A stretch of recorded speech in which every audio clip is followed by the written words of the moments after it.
In this video, I will show you how to win at 3 check. This is a fun variant of chess that can help you discover details that you may be overlooking, and it will help you have fun in learning. I would suggest playing it once a week.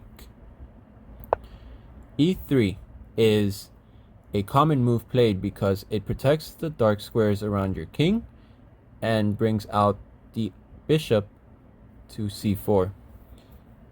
It may bring it out to b5, but this is not really a threat as it is easily answered with c6. So if a minor piece is to come into your half of the field, in other words, in your half of the board,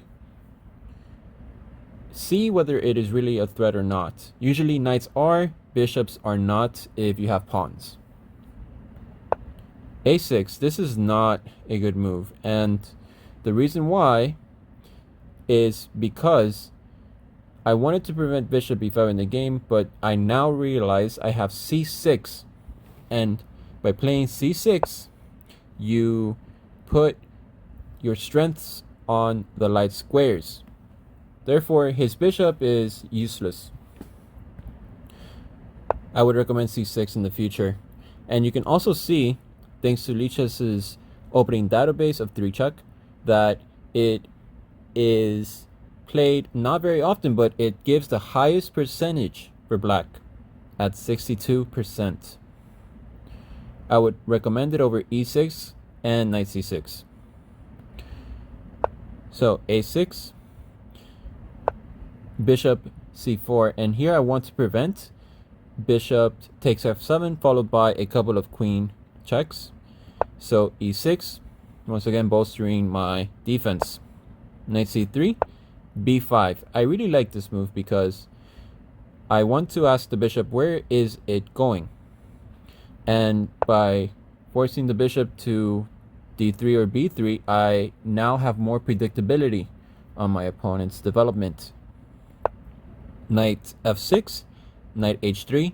This is an interesting move, and it keeps the queen open. A thing that you want to know in 3 check is time is important, even in regular chess, but even more in 3 check. Time and unpredictability. Bishop to d6 to answer castling with bishop takes h2 followed by knight g4, which is 2 easy checks, and that typically is enough to win the game if you have a queen. Knight g5.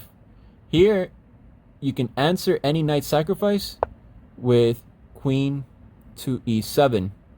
You should always use your queen to capture around the black king, and I would reserve it for defense, especially when you can use your minor pieces to get a better position on the board, prepare for attack, and then and only then bring out your black queen or your white queen if you're the white player and attack. Knight ce4. Here I would recommend, because there are too many attackers, knight takes e4 anyways. Knight takes e4, and now king to d8. So I want to talk about this because if I had played king to f8, this is a mistake, because after b3 the bishop goes to a3, the attacking diagonal, as Vukovic mentioned in his book Art of Attack, which is recommended if not required reading. King to d8, knight takes d6, and now c takes d6. This is a blunder. It opens the black king up, weakens the queen side, and in normal chess is permissible because it does give your rook an open file, but does not make for a good endgame. So I would say that you have enough compensation in a normal chess game, but this is 3 check, and by opening up this diagonal, it makes white's game a lot easier. I would recommend queen takes d6, keeping your pawn structure intact, as pieces can move back but pawns cannot. Pawn structure is important to consider. So this is dubious castling because it puts the king on a predictable corner that I can direct all my pieces to, and an easy line for my bishop on b7 to attack. I would have kept it more in the middle of the board because the queen can capture around on the dark squares if needed, and the king is more protected by his pieces. It can always go to d1. This is dubious. Bishop e7, e4, h6. This is not recommended and it's very passive. I would have played knight c6 followed by queen g5 instead. Queen to e2, knight c6, queen to e3. This is annoying. King to e8, and queen to b6 is very annoying. c3, queen to h4, bishop to e2. This is a mistake at least, but maybe not. After knight to e5, I am threatening, not really a threat, but I guess my opponent thought that knight to f3 was a sacrifice I was planning, which is not really true. You should only make this sacrifice if you can follow it up with 2 checks, and I only have 1 with the queen.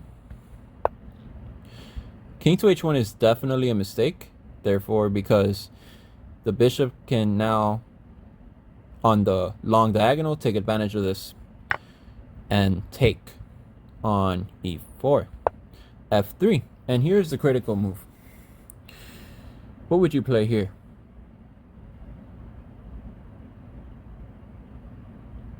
So here I played knight to g4, and so there are a few variations.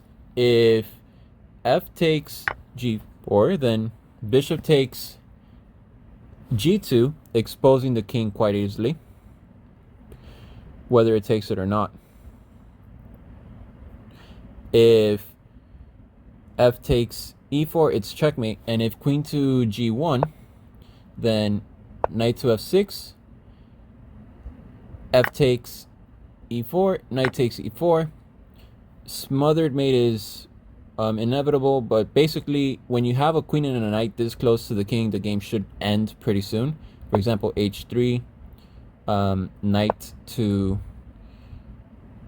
g3, king to h2, knight takes f1, and a queen check. So my opponent played h3, but hung his queen in the process. Therefore, my plans now change to defense. Knight takes e3, d takes e3, bishop b7. So now I use a famous quote from the Chinese School of Chess, which says, if your opponent does not make a move, do not make a move either. But if your opponent is about to make a move, then you must make your move. Therefore, after e4, h5, bishop e3, g6, bishop f2, queen to e7, rook a1. Here, now I see my opponent is about to put more pressure on d6. So, rook c8, bishop g3, rook c6, rook d2, h4, bishop h2, e5, rook fd1, g5, and now I can defend